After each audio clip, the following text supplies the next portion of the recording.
Waalaikumsalam warahmatullahi wabarakatuh. Bagaimana kabarnya Ananda? Alhamdulillah baik, Bu. Alhamdulillah baik ya. Nah, sebelum kita mulai pada pembelajaran kita pada pagi hari ini, silahkan dirapikan terlebih dahulu bangku dan kursinya, dan jika ada sampah yang berserakan di sekitarnya, tolong dibuang ke dalam tong sampah. Baik, Bu. Nah, Ibu minta kepada ketua kelas untuk memimpin doa. Untuk memulai pelajaran kita pada pagi hari ini, marilah kita berdoa. Berdoa mulai. Berdoa selesai. Nah, baik, Ibu ambil absen dulu ya. Pipi, Adik, Naya, hadir, Bu. Saskia, Adik, Ica, hadir, Bu. ada semua ya. Baik Ananda, Ibu harap Ananda semuanya fokus mengikuti pembelajaran kita pada pagi hari ini, dan Ibu harap Anandanya tetap menjaga kesehatannya ya. Nah, siapa yang tahu apa pembelajaran kita pada pagi hari ini? Saya, Bu. Ya, silakan. Yaitu daya hantar listrik senyawa ion dan senyawa kovalen. Ya, benar sekali ya Pipi, bahwa hari ini kita belajar mengenai daya hantar listrik senyawa ion dan senyawa kovalen. Nah, sebelumnya Ibu minta kepada perwakilan kelas untuk membacakan indikator pencapaian kompetensi serta tujuan pembelajaran kita pada pagi hari ini. Ya, silakan Lara. IPK dan tujuan pembelajaran pada pagi hari ini 3.8.4 yaitu menganalisis data percobaan daya hantar listrik bahwa larutan elektrolit dapat berupa senyawa ion atau senyawa kovalen polar. Tujuan pembelajarannya adalah 1. Siswa dapat menganalisis data percobaan daya hantar listrik bahwa larutan elektrolit dapat berupa senyawa ion atau senyawa kovalen polar. 2. Siswa dapat menjelaskan serta mempresentasikan hasil yang sudah didiskusikan. Baik, Ibu ucapkan terima kasih kepada Lara yang telah membacakan indikator pencapaian kompetensi serta tujuan pembelajaran kita pada pagi hari ini. Baik Ananda, sebelum kita masuk pada materi kita mengenai daya hantar listrik senyawa ion maupun daya hantar listrik senyawa kovalen, Ibu mau terlebih dahulu mereview pembelajaran kita pada minggu lalu. Nah, siapa yang masih ingat minggu lalu kita membahas mengenai apa? Saya, Bu. Ya, silakan Pipi. Yaitu tentang elektrolit dan non-elektrolit. Ya, benar sekali ya. Minggu lalu kita telah belajar dan membahas mengenai pengertian larutan elektrolit, pengertian larutan non-elektrolit, serta kita juga sudah bisa membedakan mana yang tergolong larutan elektrolit dan mana yang tergolong larutan non-elektrolit. Kita juga telah menyinggung sedikit mengenai senyawa ion dan senyawa kovalen. Nah, baik Ananda, Ibu mau bertanya dulu nih. Siapa yang masih tahu apa sih itu larutan non-elektrolit dan apa sih itu larutan non-elektrolit? Ya, silakan Pipi. Larutan elektrolit adalah larutan yang dapat menghantar arus listrik, sedangkan non-elektrolit sebaliknya yaitu tidak dapat menghantar arus listrik. Ya, benar sekali ya bahwa larutan elektrolit itu adalah larutan yang dapat menghantarkan arus listrik karena ia mengandung ion-ion yang dapat bergerak bebas, sedangkan non-elektrolit itu tidak dapat menghantarkan listrik karena ion-ionnya tidak dapat bergerak bebas. Nah, selanjutnya kita dulu minggu lalu juga telah membahas mengenai senyawa ion dan senyawa kovalen. Nah, siapa yang bisa membedakan antara senyawa ion dan senyawa kovalen? Saya, Bu. Ya, silakan Lara. Senyawa ion adalah senyawa kimia yang berikatan ionik, terbentuk dari unsur logam dengan unsur non-logam. Sedangkan senyawa kovalen adalah senyawa yang menggunakan pasangan elektron secara bersama. Ya, benar ya, bahwa senyawa ion itu merupakan senyawa yang berikatan ionik dan terbentuk dari unsur logam dengan unsur non-logam. Sedangkan terbentuk dari senyawa non-logam dengan senyawa non-logam.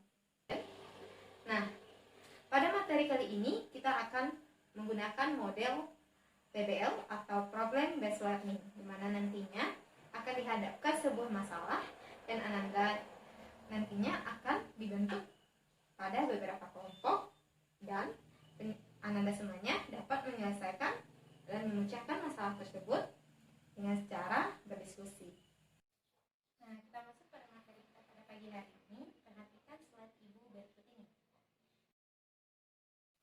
Nah, siapa yang tahu slide apa yang Ibu tampilkan tadi?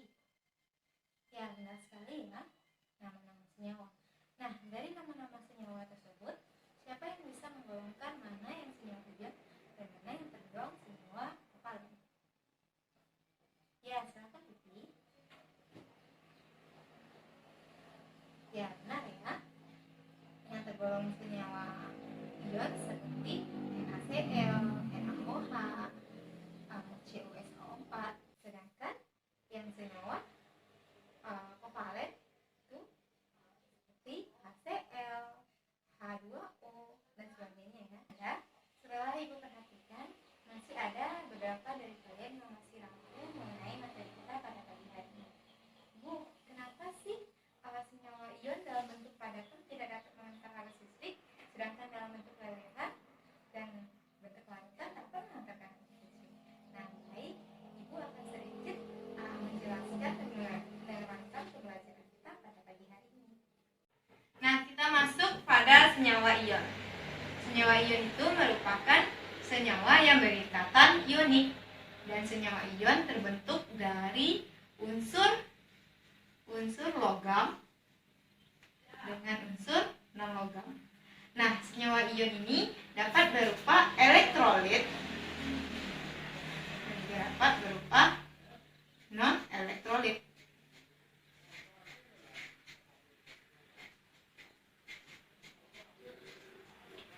Nah, senyawa ion yang bagaimana sih yang termasuk elektrolit? Yaitu senyawa ion yang berbentuk lelehan dan juga yang berbentuk larutan. Nah, selanjutnya yaitu ada non-elektrolit, di mana senyawa ion yang berbentuk padatan tidak dapat menghantarkan arus listrik. Nah, dalam kehidupan sehari-hari, siapa yang bisa mencontohkan contoh dari senyawa ion? Ya, benar sekali ya, itu garam dapur atau NaCl. Nah, apakah NaCl dalam bentuk padatan dapat menghantarkan arus listrik, atau dalam bentuk lelehan larutan apakah dapat menghantarkan arus listrik? Untuk lebih jelasnya, perhatikan PPT Ibu berikut ini. Anda telah mencontohkan senyawa ion itu yaitu garam dapur atau NaCl. Nah, sekarang Ibu mau bertanya, apakah NaCl dalam bentuk padatan dapat menghantarkan arus listrik? Tidak, Bu, karena ion-ion tidak bisa bergerak bebas. Ya, benar ya. Karena di sini kita lihat struktur atau susunan ion-ion dalam bentuk padatan di sini ya. Sini terlihat jelas bahwasanya NaCl dalam bentuk padatan itu partikel-partikelnya itu sangat rapat ya. Jarak antara partikel satu dengan partikel lainnya sangat rapat sehingga menyebabkan ion-ionnya tersebut kaku atau tidak dapat bergerak bebas sehingga tidak dapat menghantarkan arus listrik. Nah, bagaimana jika NaCl tersebut dalam bentuk lelehan? Apakah dapat menghantarkan arus listrik? Bisa, Bu.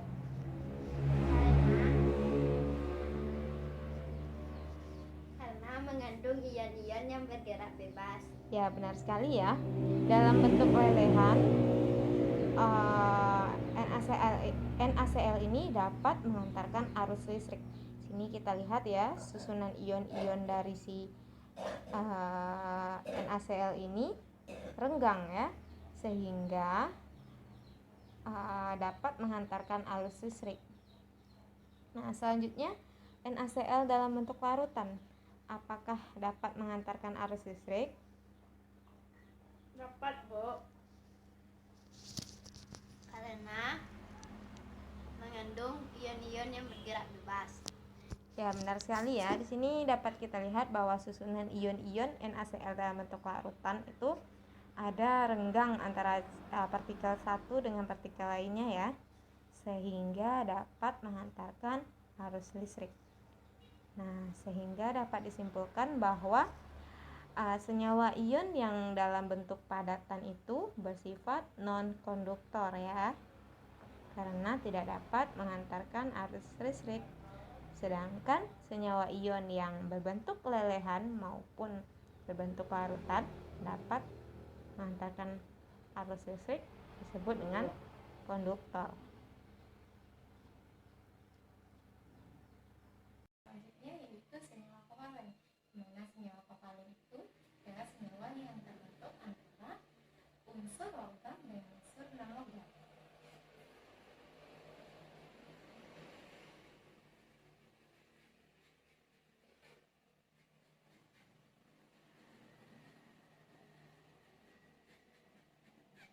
Nah, senyawa kovalen ini dibagi menjadi dua, yaitu senyawa kovalen polar dan senyawa kovalen non-polar. Di mana senyawa kovalen polar ini dapat berupa elektrolit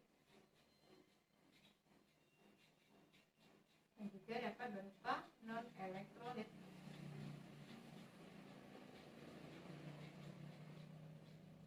Nah, senyawa polar yang tergolong senyawa elektrolit itu dalam bentuk lelehan,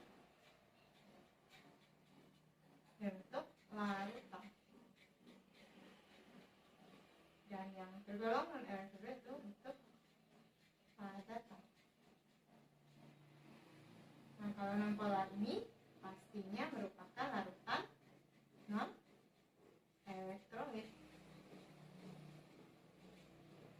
Baik Ananda, karena materi kita hari ini mengenai daya hantar listrik senyawa ion dan senyawa kovalen. Nah, sebenarnya bagaimana sih daya hantar listrik dari senyawa ion dan bagaimana sih daya hantar listrik dari senyawa kovalen tersebut? Nah, untuk menjawab pertanyaan tersebut, Ibu akan membentuk kalian dalam beberapa kelompok. Nah, silakan kelompoknya bisa Ananda pilih sendiri ya. Dalam satu kelompok terdiri dari 4 anggota. Baik, Bu. Nah, bagaimana? Sudah dapat anggota kelompok semuanya? Sudah, Bu. Sudah ya. Baik. Di sini Ibu mempunyai LKPD. Nah, nantinya LKPD ini diharapkan nanti Ananda semua mampu mengisinya dengan cara berdiskusi. Nah, Ibu akan memberikan waktu untuk menyelesaikan LKPD ini selama 30 menit. Setelah 30 menit, nantinya Ibu akan menunjuk perwakilan kelompok, masing-masing perwakilan kelompok untuk mempresentasikan hasil diskusinya ke depan. Baik, Bu. Baik, perwakilan kelompok silakan mengambil LKPD di depan. Baik, sudah 30 menit waktu yang telah Ibu berikan. Apakah Ananda semuanya sudah siap mengerjakan LKPD-nya? Siap, Bu. Nah, bagaimana? Apakah semua LKPD terisi? Alhamdulillah terisi, Bu. Terisi ya. Apakah ada kendala dalam mengisi LKPD tersebut? Tidak, Bu. Ya tidak ya, karena Ibu sudah menyuruh sebelumnya untuk mencari literatur mengenai daya hantar listrik senyawa ion ini, dan Ibu juga sudah menyuruh Ananda semuanya menonton video praktikum yang menyangkut mengenai materi kita pada pagi hari. Baik, Ibu minta kepada perwakilan kelompok 1 untuk mempresentasikan hasil diskusinya. Baik, Bu. Pada kelompok 1 dipersilahkan. Assalamualaikum warahmatullahi wabarakatuh. Waalaikumsalam warahmatullahi wabarakatuh. Saya Pipi Novia, perwakilan dari kelompok 1 akan membacakan hasil diskusi kami. 1. Lengkapi tabel di bawah ini. 1. Padatan garam merupakan senyawa ion dan tidak terionisasi. 2C12H22O11, senyawa kovalen nonpolar dan tidak terionisasi. 3. NaCl merupakan senyawa ion dan terionisasi menjadi Na+ ditambah Cl-. 4. C3COOH merupakan senyawa kovalen polar dan membentuk ionisasi CH3COO- ditambah H+. 5. BaCl2 merupakan senyawa ion yang terionisasi menjadi Na+ tambah Cl-. Nomor 2. Lengkapi bagian yang kosong dari tabel di bawah ini. Perbandingan daya hantar listrik senyawa ion dan senyawa kovalen polar. Jenis senyawa ion padatannya tidak dapat menghantar arus listrik karena dalam padatan ion-ionnya tidak dapat bergerak bebas. Lelehan dapat menghantarkan listrik karena dalam lelehan ion-ionnya dapat bergerak bebas. Sedangkan dalam larutan dapat menghantarkan listrik karena dalam larutan ion-ionnya dapat bergerak bebas. Senyawa kovalen dalam padatan tidak dapat menghantarkan arus listrik karena dalam padatan ion-ionnya tidak dapat bergerak bebas. Dalam lelehan tidak dapat menghantarkan listrik karena lelehannya terdiri dari molekul-molekul netral meski dapat bergerak bebas. Dalam larutan dapat menghantarkan listrik karena dalam larutan molekul-molekulnya dapat terhidrolisis menjadi ion-ion yang dapat bergerak bebas. Nomor 3. Jelaskanlah secara rinci kekuatan daya hantar listriknya dari larutan di bawah ini. Larutan garam merupakan salah satu elektrolit kuat karena terionisasi sempurna dalam air, sehingga terionisasi menjadi NaCl, terionisasi menjadi Na+ ditambah Cl-. Cuka merupakan salah satu elektrolit lemah karena terionisasi sebagian dalam air. Cuka dengan rumus kimia CH3COOH termasuk salah satu senyawa yang berikatan kovalen polar, sehingga senyawa ini terionisasi sebagian di dalam pelarut menjadi CH3COOH, terionisasi menjadi CH3COO- tambah H+.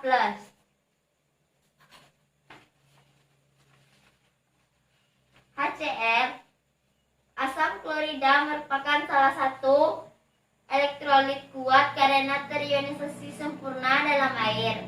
Asam klorida dengan rumus kimia HCl termasuk salah satu senyawa yang berikatan kovalen polar, sehingga senyawa ini terionisasi sempurna menjadi HCl sama dengan H+ tambah Cl-. Baik, sekian dari hasil presentasi dari saya. Jika ada salah mohon dimaafkan. Assalamualaikum warahmatullahi wabarakatuh. Waalaikumsalam warahmatullahi wabarakatuh. Baik, tadi kelompok 1 telah membacakan hasil diskusinya. Bagi kelompok lain yang ingin menanggapi serta bertanya, dipersilahkan. Ya, silakan Ica. Saya Mica Novita dari kelompok 2 akan bertanya kepada kelompok 1, kenapa senyawa kovalen dalam bentuk lelehan tidak dapat mengantarkan arus listrik? Ya, bagi kelompok 1 silakan menjawab pertanyaan dari kelompok 2 tadi. Karena lelehannya terdiri dari molekul-molekul netral meski dapat bergerak bebas, jadi tidak dapat menghantarkan listrik. Ya, jadi itu ya jawaban dari kelompok 2. Nah, dari kelompok 1 tadi, nah adakah yang ingin ditanyakan lagi? Tidak, Bu. Nah, itu saja untuk hari ini materi yang kita pelajari. Nah, adakah yang ingin ditanyakan terkait materi kita pada pagi hari ini? Tidak, Bu. Tidak ya? Jika tidak, Ibu minta kepada perwakilan dari Ananda semuanya untuk menyimpulkan pembelajaran kita pada pagi hari ini. Ya, silakan Titi. Dengan demikian dapat ditarik kesimpulan bahwa senyawa ion dapat bertindak sebagai elektrolit atau non-elektrolit bergantung pada bentuknya.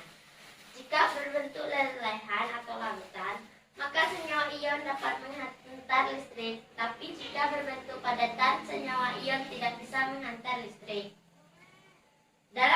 padatan atau lelehan, senyawa kovalen tidak dapat menghantarkan listrik karena molekulnya tidak mengandung ion-ion. Ya, terima kasih ya Pipi. Adakah yang ingin menambahkan kesimpulan dari Pipi tadi? Jika tidak, Ibu akan sedikit mengulas kesimpulan dari Pipi tadi ya. Benar katanya bahwa larutan kovalen baik itu dalam bentuk padatan maupun dalam bentuk lelehan tidak dapat menghantarkan arus listrik karena pada padatan ya jarak partikelnya itu sangat rapat sehingga ion-ionnya tidak dapat bergerak bebas. Nah, sedangkan pada lelehan senyawa kovalen ini ion-ionnya itu ternyata tidak bermuatan atau mengandung molekul-molekul yang bersifat netral sehingga tidak dapat menghantarkan arus listrik.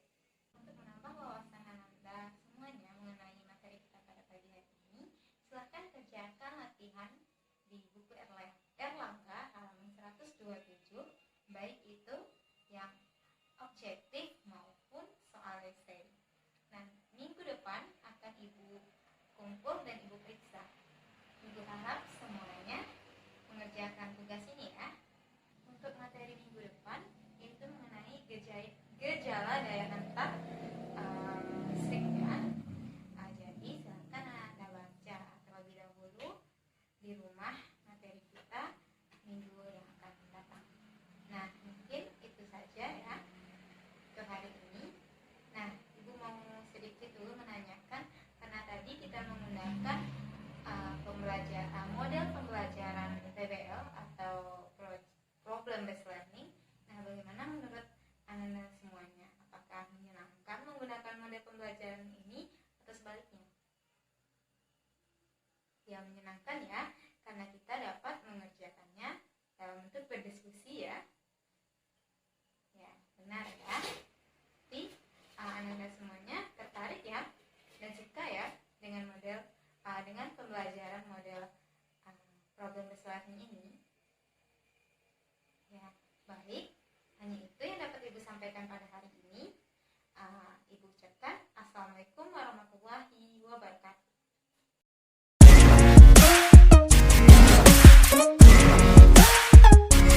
Good.